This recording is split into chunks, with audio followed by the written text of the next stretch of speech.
You know how things don't make sense for years and years and years and years and years? You're like, what is the bigger picture? And then one day the bigger picture hits and you're like, oh wow. So going back to high school, I've born and raised in like a small beach town. Well, raised in a small beach town my entire life. And it was amazing, but like I just knew I wasn't a small beach town girly for the rest of my life. It was outside of Tampa, and like Tampa's a big city, but like it's still a small city in comparison to like the rest of the world. I knew I was a city girl, and I was trying so hard to convince my high school boyfriend. I was like, please come with me to another city, like just experience a different city.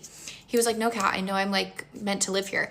I left him literally because I knew that I wasn't going to be in Florida forever. And I knew that like we realistically would never work, even though back in the day, like I thought that was my husband. I was like, we were great. Everything was fine. Everything was dandy. But like, I did not want to stay in Florida. And he was like, no, I'm going to die on the beach. Like, that just is my life. And I was like, valid, like to each their own. Then I moved to Minnesota. I started dating this guy, horrible, toxic relationship. But he knew I had a love for New York and I really, really, really wanted to go. One year for Christmas, his mom got us airline tickets to New York City. And I was so unbelievably excited, even though I knew he was a horrible boyfriend and like I knew he was already cheating on me. I was just so excited to go on this trip. I didn't even really care. I was like, I'll go with him. I don't care. The time comes, a blizzard hits. Literally, no exaggeration. We could not fly out for days. Wasted PTO. I was so pissed. All of our travel planning, all of it went into the ground, literally. And his mom was like, okay, I'll get it all refunded. I'll give you guys the cash and you can take it and like replan whenever you guys want to go. He literally took that money and took multiple women on other dates. Like, no exaggeration. He took that money and spent it on another broad. My husband and I get married, and it is now our very first day after marriage. We dropped everyone off at the airport, and we had no honeymoon planned because it was like right after COVID. Like literally the week that we got married, we were supposed to have masks on.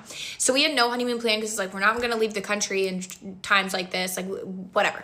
So we had no honeymoon planned, and my parents were like, no, you guys have to go somewhere. But we didn't have the money for it, and like we had no plans. So we're like, okay, we have no money, we have no plans. What do we do?